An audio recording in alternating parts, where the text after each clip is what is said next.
રેસ્ટોરન્ટના શાકને ટક્કર મારે તેવું કાઠિયાવાડી સ્ટાઇલમાં આજે આપણે દમાલું બનાવીશું. હેલો મિત્રો, નમસ્કાર. આજે આપણે બનાવીશું ઘરની સિમ્પલ વસ્તુથી દમાલું. જો આ રીતે એકવાર બનાવશો તો બહારથી લાવવાનું બંધ જ કરી દેશો. એકદમ જલ્દીથી બની જાય છે અને આમાં આપણે કોઈપણ જાતનું દહીંનો પણ યુઝ કર્યો નથી, તો પણ એકદમ ગ્રેવીદાર અને એકદમ ટેસ્ટી બને છે. તો ચલો આપણે તેની રેસીપી સ્ટાર્ટ કરીએ. સૌપ્રથમ આવી નાની માર્કેટમાંથી બટાકી લાવવાની છે. ત્યારબાદ તેને સરખી રીતે વોશ કરીશું અને આપણે કુકરમાં 1 સીટી વાગે ત્યાં સુધી તેને બોઇલ કરી લેવાના છે. અહીંયા આપણે પાણી બટાકા આપણા ડૂબે તેટલું જ એડ કરવાનું છે. વધારે પાણી એડ કરવાની જરૂર નથી. અહીંયા આપણે બટાકાને ઓવરકૂક કરવાની જરૂર નથી. જો વધારે કૂક થઈ જશે તો આપણા દમાલું સરખું બનશે નહીં. આ વાતનું આપણે ખાસ ધ્યાન રાખવાનું છે. ત્યારબાદ ફોર્કની મદદથી આપણે બટાકાને આ રીતે હોલ પાડી લેવાના છે, જેથી બટાકામાં ગ્રેવી સરખી રીતે મિક્સ થઈ જાય. આ રીતે આપણે બટાકાને હોલ નહીં પાડીએ તો ગ્રેવી સરખી રીતે મિક્સ હશે નહીં અને આપણે બટાકામાં એ સહેજ પણ ટેસ્ટ આવતો નથી. ત્યારબાદ આપણે એક પેનમાં ઓઇલ ગરમ કરવા રાખી દેવાનું છે. ત્યારબાદ ઓઇલ ગરમ થઈ જાય એટલે આપણે બટાકીને એડ કરી લેવાની છે. અહીંયા આપણે બટાકીને ડીપ ફ્રાય કરીશું. જો તમારે વધારે ઓઇલવાળી ના ખાવી હોય તો તમે તેને 2 થી 3 ચમચી જેટલું ઓઇલ લઈને સેલો ફ્રાય પણ કરી શકો છો. પણ આ રીતે તમે ફ્રાય કરશો તો બટાકી એકદમ ક્રિસ્પી થશે અને રિયલીમાં ટેસ્ટ એકદમ મજેદાર આવે છે. બટાકીનો કલર ગોલ્ડન બ્રાઉન થાય ત્યારબાદ તેને બહાર કાઢી લેવાની છે. ત્યારબાદ આપણે ગ્રેવી માટે ડુંગળીને કટ કરી લેવાની છે.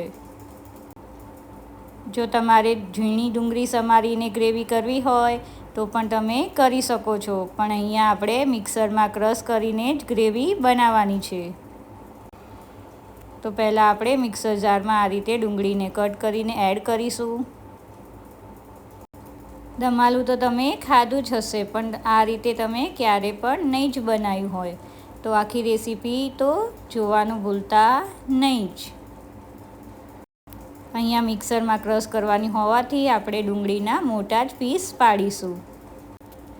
આ રીતે આપણે ડુંગળીને પહેલાં કટ કરીને મિક્સર જારમાં એડ કરી લેવાની છે. અહીંયા આપણે સાથે સાથે થોડુંક લસણ પણ એડ કરવાનું છે અને 3 થી 4 કાજુને પણ એડ કરીશું, જેથી ટેસ્ટ એકદમ મજેદાર આવે છે. ત્યારબાદ તેને ક્રશ કરી લેવાનું છે.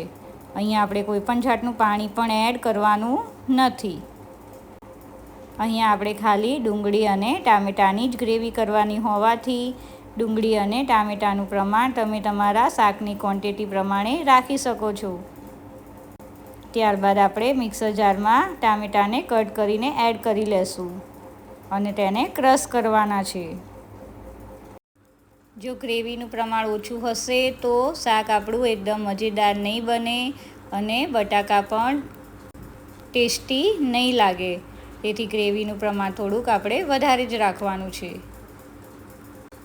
જો તમારે દહીં સાથે ગ્રેવી કરવી હોય તો પણ તમે કરી શકો છો, પણ જ્યારે તમે દહીં એડ કરો ત્યારે ગેસની આંચ બંધ કરવાનું જરા પણ ભૂલતા નહીં તો આપણું દહીં ફાટી જશે તો ખાવાની સહેજ પણ મજા આવશે નહીં અને ટેસ્ટ પણ સહેજ પણ આવશે નહીં.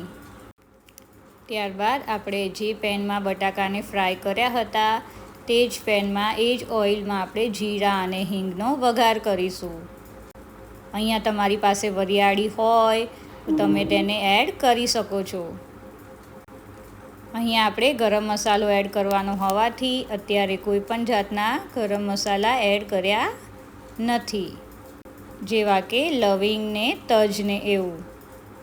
ત્યારબાદ આપણે લીલા મરચાંને કટ કરીને એડ કરીશું. અહીંયા આપણે મોળા મરચાંનો જ ઉપયોગ કર્યો છે.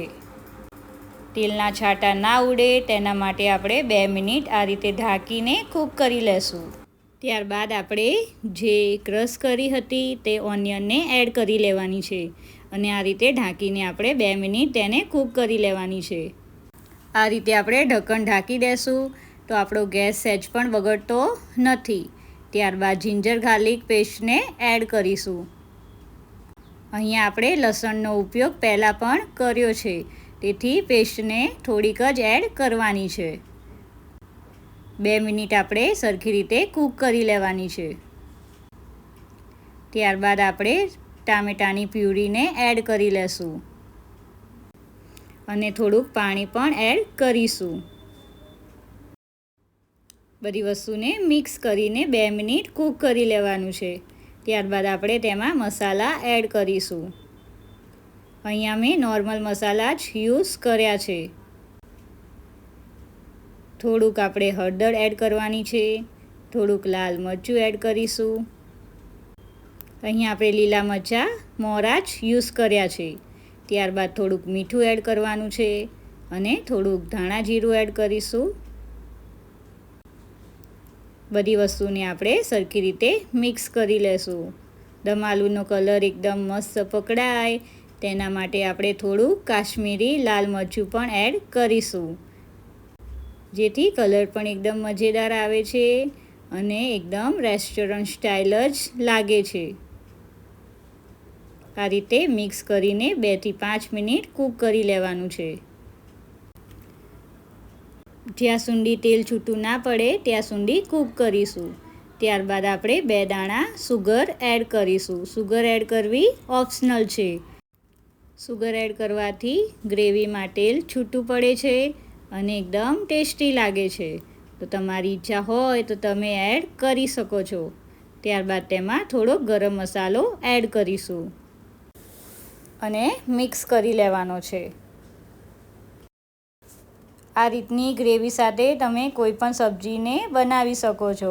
જો તમારે ટીંડોળાનું શાક કરવું હોય કે ગવાનું શાક કરવું હોય તો આ રીતની ગ્રેવી બનાવીને તમે કાઠિયાવાડી સ્ટાઇલમાં સબ્જી બનાવી શકો છો. 2 મિનિટ કૂક કરી લેશું ઢક્કણ ઢાંકીને અને ત્યારબાદ આપણે તેમાં બોઇલ કરેલા અને ફ્રાય કરેલા બટાકાને એડ કરી લેવાના છે. જો તમારી પાસે આ રીતના નાના બટાકા હશે તો રિયલી ખાવાની એટલી મજા આવે છે કે રોટલી તો ખૂટી જ જશે. આપણે હલકા હાથે તેને મિક્સ કરી લેશું.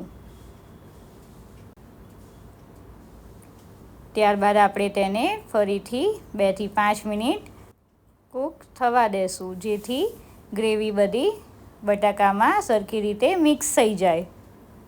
જો અહીંયા તમને પાણી એડ કરવું હોય તો તમે થોડુંક પાણી એડ કરી શકો છો. અહીંયા મેં હાફ ગ્લાસ જેટલું પાણી એડ કર્યું છે, જેથી આપણી સબ્જી થોડીક રસાદાર બને છે અને ગ્રેવી પણ સરખી રીતે બટાકામાં મિક્સ થઈ જાય છે. અને ફરીથી આપણે તેને 2 મિનિટ કૂક કરી લેશું. જોઈને જ ખાવાની ઈચ્છા થઈ જાય તેવું સબ્જી બન્યું છે ને. હજી તો આપણે તેમાં કોથમીર એડ કરવાની તો બાકી જ છે. પાણી આપણે એડ કર્યું હોવાથી તેને આપણે સરખી રીતે કૂક કરવું પડે, નહીંતર પાણીનો ટેસ્ટ આવે છે. ત્યારબાદ આપણે થોડી કોથમીર સ્પ્રિંકલ કરીશું અને ગરમા ગરમ પછી સર્વ કરવાનું છે. કોથમીર નાખવામાં તો સહેજ પણ કંજુસાઈ કરતા નહીં. ખબર છે ને કોથમીરના ફાયદા કેટલા બધા છે. બન્યું છે ને એકદમ હોટલ જેવું જ. હોટલમાં પણ આ રીતનું સબ્જી તો નહીં જ મળે. ઘરનું એકદમ હેલ્ધી અને એકદમ ટેસ્ટી. આવી એકદમ મજેદાર અને ચટાકેદાર સબ્જીઓની રેસીપી જોવા માટે મારી ચેનલને સબસ્ક્રાઈબ કરવાનું તો ભૂલતા નહીં. રેસીપી ગમી હોય તો વિડીયોને લાઈક અને કોમેન્ટ જરૂરથી કરજો. અને તમે આ રીતે દમાલું બનાવ્યું છે કે નહીં તે પણ કોમેન્ટ કરવાનું ભૂલતા નહીં. Thank you. Subscribe my channel and join cooking with Disha. ચલો આપણે પપ્પાને રિવ્યૂ પૂછી લઈએ કે કેવું સબ્જી બન્યું છે. પપ્પાને તો ખાવાની બહુ જ મજા આવી ગઈ હતી. એમને તો હોટલ ચાલુ કરવાનું જ કહી દીધું છે. સુપર. Thank you. વાવ.